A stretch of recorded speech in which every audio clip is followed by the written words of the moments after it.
360 இன்னைக்கு ஏங்க நம்ம வந்து கோவில் புளியோதரை எப்படி செய்யறதுன்னு அதாவது கோயிலில் கொடுக்குற புளி சாதம் வந்து அந்த புளியோதரை டேஸ்ட்டில் வீட்டில் எப்படி செய்யலான்றதை நீ சொல்லு செஞ்சு காமிக்கிறியா? ஆமாங்க. Okay okay. அதுக்கு என்ன பண்ணணும் சொல்லு. அது வந்து ஃபர்ஸ்ட் வந்து நம்ம சாதம் வச்சுக்கோங்க, நல்லா பொலன்னு வடிச்சு வச்சுக்கோங்க.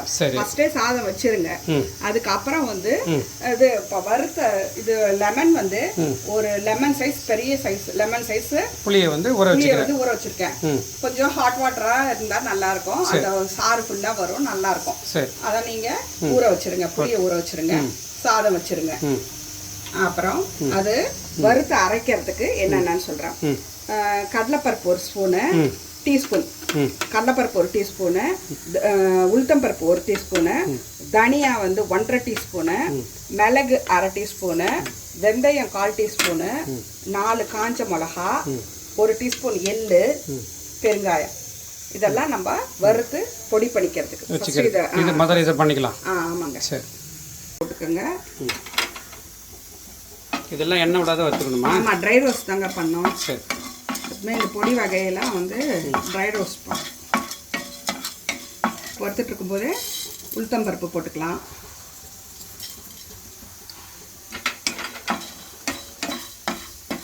ஏன் போட்டுக்கலாம்.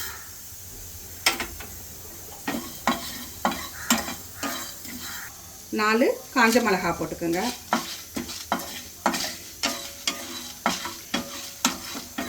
மிளகும் வெந்தயமும் போட்டுக்கலாம்.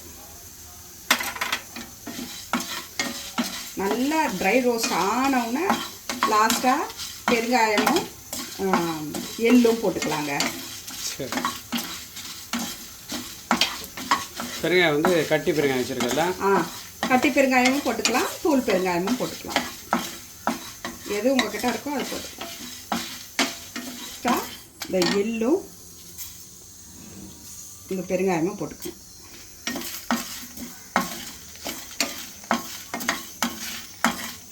ஃப்ரெண்ட்ஸ், இதை நல்லா ஆற வச்சு பொடி பண்ணிக்க வேண்டியதுதான். ஃப்ரெண்ட்ஸ், அதை பொடி பண்ணி வச்சுக்கிட்டேன் நான். இப்போ நல்லெண்ணெய் ஒரு 4 டேபிள் ஸ்பூன் நல்லா விட்டுக்கோங்க. இந்த நல்லெண்ணெய் தான் ரொம்ப நல்லாயிருக்கும். வேறு எண்ணெய் விட்றத விட நல்லெண்ணெய் விட்டுக்கோங்க.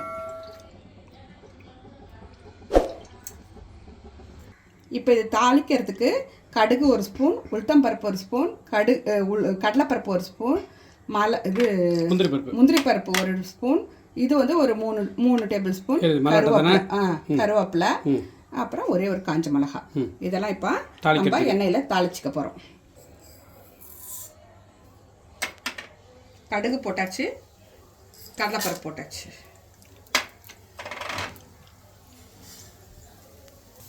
உளுத்தம்பருப்பு போட்டுக்குங்க, காஞ்ச மிளகாய் போட்டுக்குங்க,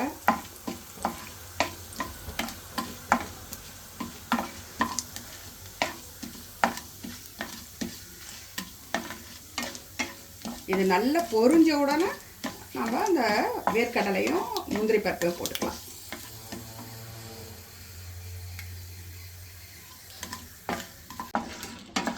வேர்க்கடலையும் முந்திரி பருப்பும் நல்லா பொரிஞ்சாச்சு. இப்போ கருவேப்பிலை போட்டுக்கோங்க.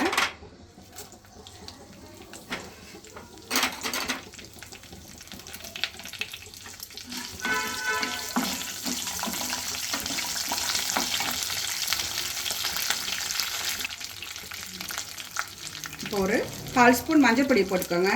நல்லா கலந்து விட்டு நம்ம அந்த புளி தண்ணியை விட்டுக்கலாம்.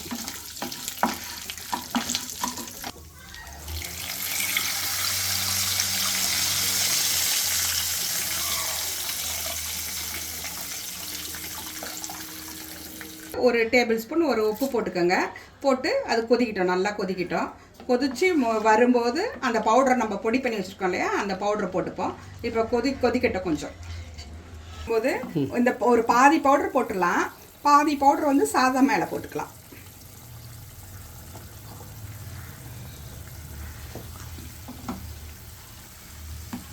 இது அப்படியே திக் ஆகட்டும்.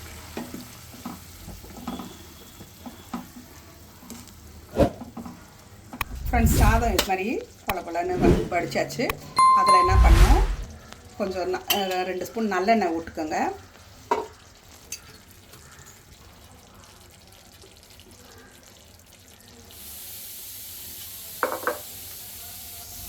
ஃப்ரெண்ட்ஸ் இந்த மாதிரி திக்காக ஆனோன்னே எண்ணெய்லாம் கக்கி வந்து சூப்பராக இருக்குல்ல, ஆஃப் பண்ணிட வேண்டியது தான். இப்போ நம்ம இதுக்கு 2 ஸ்பூன் எண்ணெய் விட்டு இந்த இது போட்டு வச்சுருக்கோம். இந்த பவுடர் கொஞ்சம் எடுத்து வச்சுருந்தோம், அந்த பவுடரை கொஞ்சம் போட்டுக்கோங்க.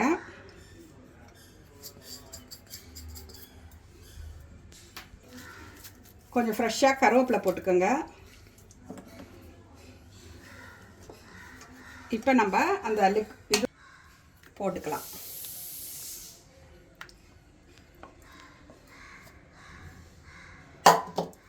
போட்டு கொஞ்சம் கொஞ்சமாக அப்படியே கலந்து விட்டுக்கணும்.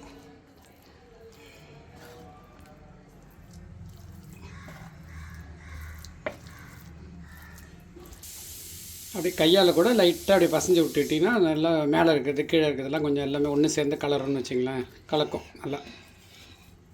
ஃப்ரெண்ட்ஸ், கோயிலில் கொடுக்குற பிரசாதம் இருக்கு இல்லைங்க, நம்ம புளியோதரை, அந்த டேஸ்ட்டில் நம்ம இது பண்ணியிருக்கோம். சூப்பராக வந்திருக்கு.